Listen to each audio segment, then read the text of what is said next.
Hola, bienvenidos. Mi nombre es Fabiana Millán, cursante de la carrera de Psicología en la Universidad Yacambú, perteneciente a la Cátedra de Psicología de los Grupos.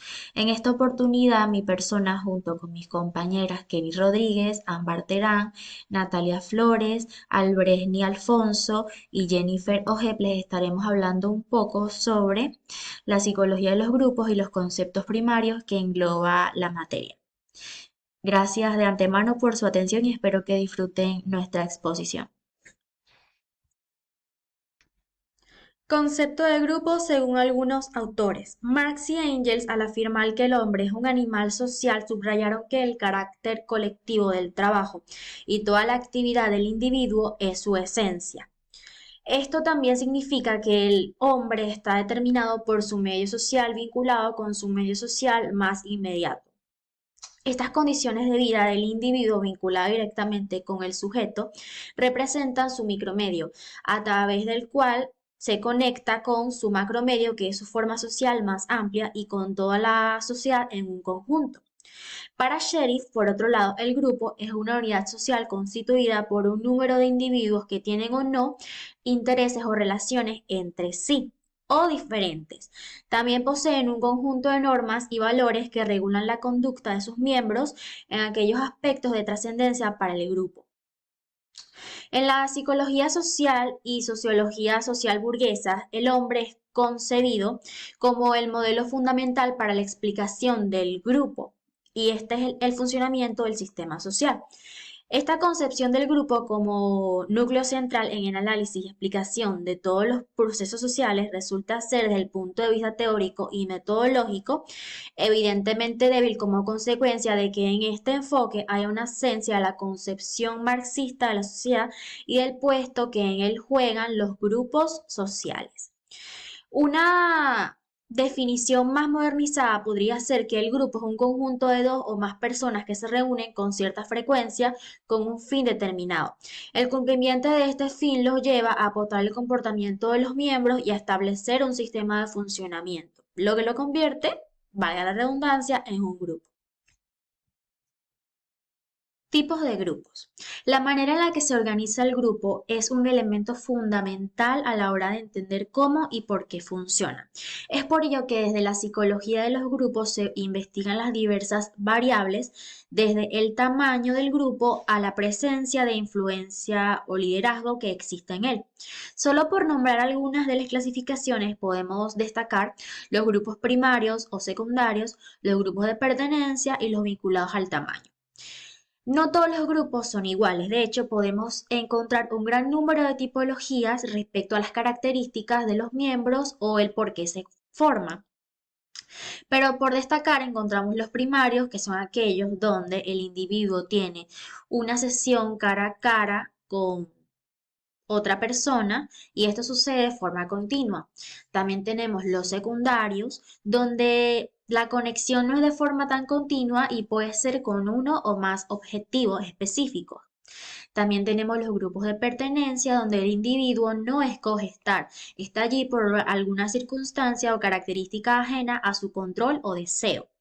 Los grupos de referencia, que son aquellos donde el individuo elige estar ya que tiene alguna preferencia de acuerdo a creencias, pensamientos o valores, y los vinculados al tamaño, que pueden ser grandes o pequeños, dependiendo del número de personas que formen parte de él. También podemos destacar los grupos de trabajo o los grupos de apoyo, que vendría siendo lo que conocemos todos nosotros como la rehabilitación. En fin, la cosa aquí es que existen una gran cantidad de grupos y están clasificados de muchas formas dependiendo de sus características. Por ello no debemos enfocarnos solamente que existen estos o aquellos, existen demasiados. Mi nombre es Albert Alfonso y les voy a hablar de las características que conforman un grupo. Principalmente está la interacción, ya que los miembros interactúan de manera personal y con cierta frecuencia siguiendo ciertas pautas establecidas. Las acciones y actividades de cualquiera de sus miembros actúan como estímulos para las acciones de los demás. Las personas que están en el grupo dependen unas de otras para lograr las metas del grupo. No solo interactúan ya que comparten reglas y realizan funciones que se complementan entre sí. Sus miembros realizan ocupaciones colectivas que contribuyen a la consecución de un fin. También está la percepción que los miembros son conscientes de la realidad del grupo, tienen un sentido de pertenencia a él y actúan exteriormente como grupo. La entidad se distingue por sus propios miembros y otros miembros. Frente a ellos hay toda una conciencia y sentido constituido por el desarrollo de los suyos. Motivación.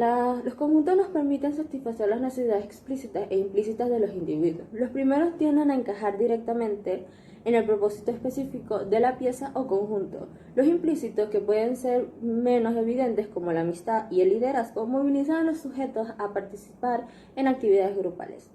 La organización. Un conjunto tiene una configuración específica que se traduce en una distribución de roles, que comprende un sistema de roles entrelazados que representan a un grado o estado en particular y un conjunto de reglas de desempeño compartidas. Se necesita un espacio que permita el intercambio y la actividad conjunta. En todos los casos, el grupo debe funcionar durante un tiempo más o menos largo, aquel que requiera para avanzar en direcciones a las metas trazadas. Los miembros del grupo son diferentes entre sí en su personalidad y comportamiento, o aunque haya semejanzas en su conducta, pues todos somos seres únicos e irrepetibles. Es por ello que lo más importante es que la interacción conduzca a un lenguaje común, que a su vez facilite el camino hacia las metas y permita la labor conjunta. Muchas gracias. Buenos días, mi nombre es Kenny Rodríguez y voy a hablar acerca de la dinámica de grupos. ¿Qué es la dinámica de grupos? Son todos los patrones de interacción, conducta, comunicación que se dan dentro de un grupo. En pocas palabras, la dinámica de grupos es todo lo que sucede dentro de ese grupo. La primera persona que acuñó este término, dinámica de grupos, fue Kurt Lewin. Él creó la teoría de dinámicas de grupos y plantea que el grupo no es la suma de los individuos, sino un sistema complejo con propiedades únicas. El grupo no es la suma de los individuos que conforman el grupo, sino un sistema. Y como sistema depende de las interacciones y además de eso, de las dinámicas que se dan dentro de ese grupo que pueden influir en la conducta y en la emoción de los individuos. Ok, además de la teoría de Kurt Lewin, hay otras teorías. Está la teoría de la identidad social, que explica cómo la autopercepción o la percepción de la persona, incluso del grupo, pues puede influir en las emociones y la conducta del individuo. También está la teoría de la interacción social, que plantea que influye en la conducta y la emoción del individuo las interacciones entre los miembros de un grupo. La teoría de cohesión habla que esta influencia viene dada por la cohesión que pueda tener un grupo. Y la teoría de roles plantea que el asumir un rol dentro de un grupo también puede generar cambios emocionales y conductuales. Ahora, cuando estudiamos la dinámica de grupos, vamos a encontrar varios términos que pueden fácilmente confundirse. Está el término de procesos, que es el producto de las interacciones grupales. Dentro de estos procesos podemos encontrar la identidad, el liderazgo, la categorización y el conocimiento compartido. Tenemos que se encuentran también las prácticas, que son las modalidades o enfoques que se utilizan dentro de un trabajo grupal y buscan a su vez desarrollar un proceso. Y las técnicas no son lo mismo que las prácticas, porque son las técnicas grupales que se emplean con una finalidad y un objetivo específico dentro de esas dinámicas de grupos. Voy a dar aquí un ejemplo de algunas técnicas que están en el libro de dinámicas grupales. Se plantea que existe la técnica de training group, que nos permite aprender las dinámicas grupales y saber cómo vamos a reaccionar ante determinados fenómenos que se plantean o que se generan dentro de un grupo. Esta técnica se usa para diagnosticar los fenómenos grupales. El grupo de discusión se utiliza para conseguir información y además de eso tiene como finalidad el reagrupamiento y la interacción entre los miembros del grupo. El juego de roles es una dinámica experiencial que ayuda a la resolución de problemas. Permite crear en los participantes nuevas perspectivas, una mejor socialización y una mayor adaptación al entorno, al grupo. La lluvia de ideas ayuda a fomentar la creatividad y también permite impulsar la resolución de problemas, mejora la creatividad y el clima grupal.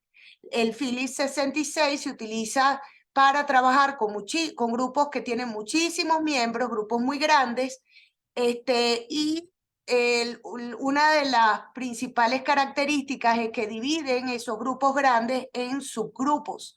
Permite la integración, la participación y la comunicación. El método de caso se utiliza para agilizar el análisis y la profundización de temas en personas que se encuentran en formación. El seminario permite el intercambio de perspectivas e impulsa también la comunicación y el pensamiento crítico. El simposio ayuda a que se genere un aprendizaje a través del diálogo y la discusión y nos ayuda a profundizar en temas complejos.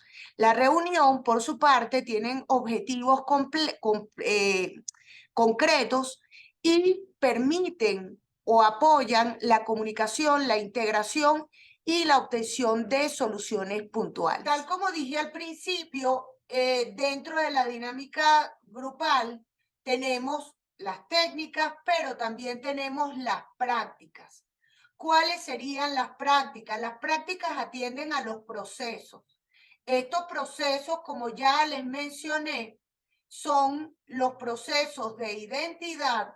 Este proceso de identidad es el que trabaja el autoconcepto o aborda el autoconcepto que tiene el individuo, no solamente de manera individual, sino ese autoconcepto que se genera a partir de la pertenencia a un grupo.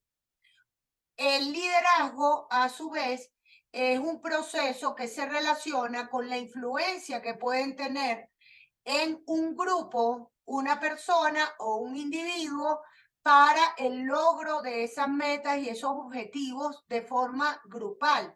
Es decir, incide directamente en la productividad del grupo. La categorización, por su parte, permite el procesamiento de la información y estudia o aborda las categorías sociales que se generan dentro de una sociedad o dentro de una comunidad. Y el conocimiento compartido permite precisamente generar conocimiento a partir no de un solo individuo, sino por la participación de varias personas.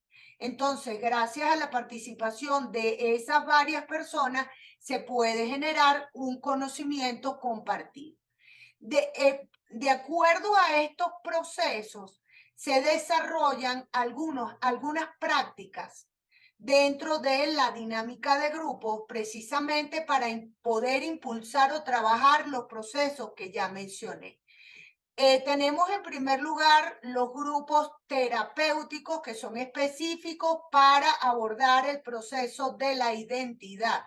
Y se da esta práctica se da dentro del contexto terapéutico.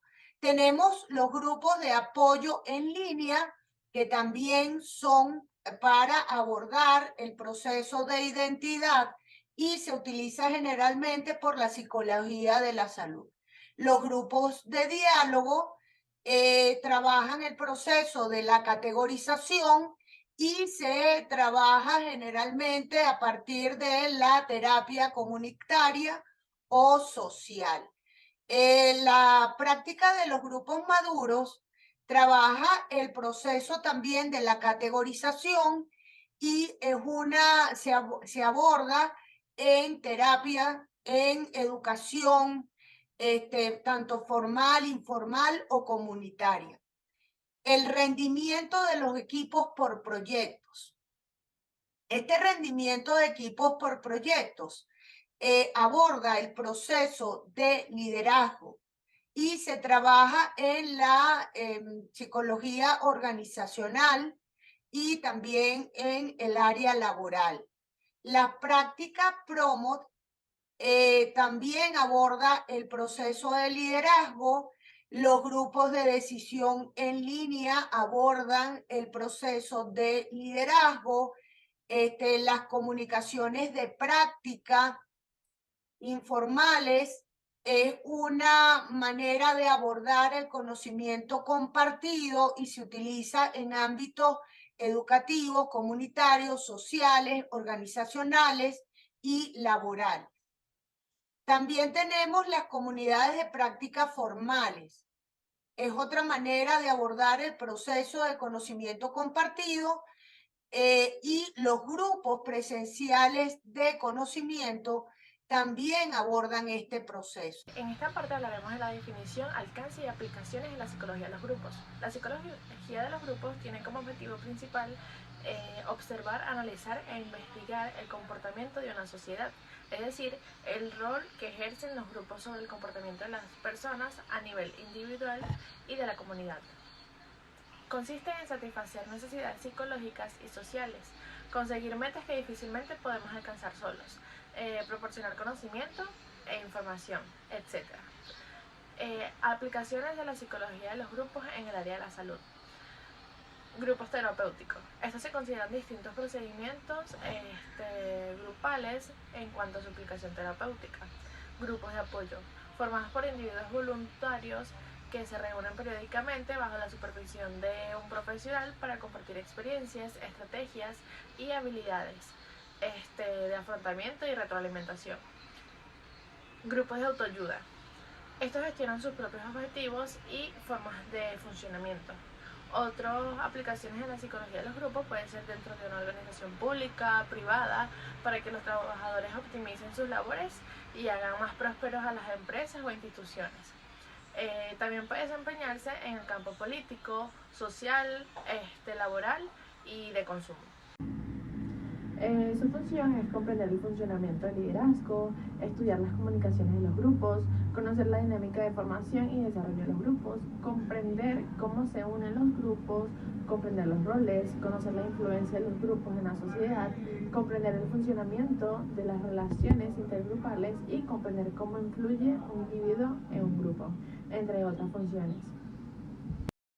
Hola, mi nombre es Jennifer Webb y en esta parte les voy a hablar un poco sobre la psicoterapia grupal. Sin embargo, quiero comenzar con esa información que nos brindó el profesor en la clase que quedó grabada para esta unidad y que en mí retumbó bastante, y es la diferenciación entre psicología y psicoterapia.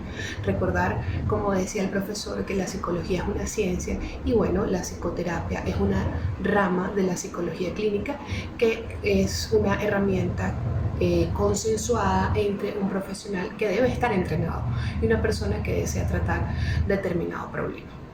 Para ser psicoterapeuta, decía el profesor, hay que tener en cuenta tres cosas primordiales, esenciales para poder ejercer, ¿no? Una, ser profesional, formarse en una tarea específica y recibir también terapia. Ahora bien, quiero hablarles entonces de la psicología grupal.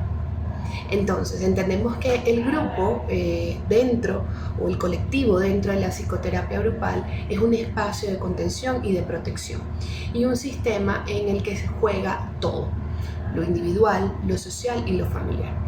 El grupo terapéutico es un sistema en el que confluyen operativamente los requerimientos de una multiplicidad de sistemas humanos, con sus propias experiencias, valores, creencias y en particular la forma de ver el mundo. Es decir, cada individuo hace parte de ese colectivo desde sus particularidades, ¿no? Es importante tener en cuenta que la psicoterapia de grupo permite varias narraciones de problemas individuales, pero que se presentan en un escenario colectivo para que se pueda hacer una reconstrucción de las realidades, sobre todo cuando nos reconocemos en esa otra edad.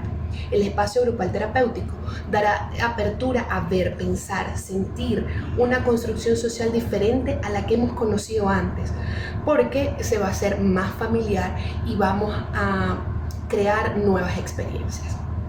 La psicoterapia grupal se define también como un proceso donde desplazamos ya nuestro discurso desde el individual, desde el mí mismo, y lo llevamos a presentarlo allí, a el colectivo, al grupo, que por supuesto tiene que tener una característica en común. Finalmente, podemos decir que esta interacción grupal permite que la empatía crezca, permite la cohesión, permite darse cuenta que los otros tienen, por llamarlo así, deformidades al igual que uno mismo, lo que permite, en este caso, al terapeuta y el coterapeuta, que hace las veces de moderador, identificar también sus propias deformaciones. Ahora bien, hablemos un poco de los beneficios de la psicoterapia grupal. Recordemos que es un tipo de terapia donde se conjugan varias personas, ¿sí? Debe haber un moderador, un psicoterapeuta, ¿sí? Puede también haber en algunos casos un coterapeuta que pueda también ayudar a gestionar, sostener a esos participantes que quizás en un punto puedan sentirse desbordados por la experiencia, ¿no? Debemos entender que también para que la psicoterapia de grupo se dé y se dé bien, ¿no? Hay que tener un síntoma en común, hay que tener una necesidad en común, porque entonces ahí entramos al primer beneficio, sensación de pertenencia e igualdad. Yo siento que no estoy solo, yo miro mi deformidad, por así decirlo, en el otro también, y juntos, mediante el discurso, mediante la palabra y el cuerpo, porque además los silencios, el cuerpo también, el no participar, la forma en cómo lo hago, ¿no? Y me expreso, también comunica un algo allí. Entonces, cuando yo siento que el otro, me reconozco en el otro, me siento en un lugar seguro y me siento sostenido. La cohesión del grupo, muy importante con lo que venía diciendo, tenemos que tener algo en común, ¿no? Por eso la terapia de grupo tiene una finalidad, pero también podría resultar una terapia individual mientras estamos participando de una terapia de grupo. Y por último, entonces, el altruismo. El altruismo sobre todo juega un papel importante para esas personas que llegan a este tipo de psicoterapia desmoralizados, donde creen que no pueden ofrecer nada, que no tienen nada de valor al otro, pero que mediante la experiencia que viven y la significación de lo que se da, reconocen que pueden ser útiles para el otro y pueden entonces tener resultados sorprendentemente gratificantes y además aumentar su autoestima. Es por eso que la terapia grupal es de suma importancia y tiene múltiples beneficios y hay múltiples de temas para abordar. El facilitador, según la Asociación Internacional de Facilitadores, es aquel que hace posible o más fácil determinada acción, logro o proceso. Se caracteriza por ser un individuo que tiene una actitud de respeto y confianza. Sabe conducir a un grupo a través del aprendizaje o del cambio de modo que anime a los otros miembros del grupo a participar. Considera que cada persona tiene algo único y valioso que aportar, y sin la contribución y conocimiento de cada persona, la habilidad del grupo para entender o responder a una situación puede reducirse. Por lo tanto, el papel del facilitador implica extraer el conocimiento e ideas de los diferentes miembros de un grupo, ayudándolos a aprender los unos de los otros y pensar y actuar en conjunto.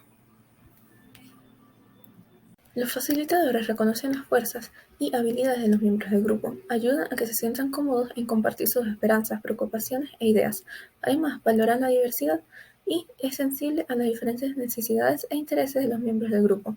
Estas diferencias podrían deberse al género, edad, profesión, educación, condiciones económicas y sociales.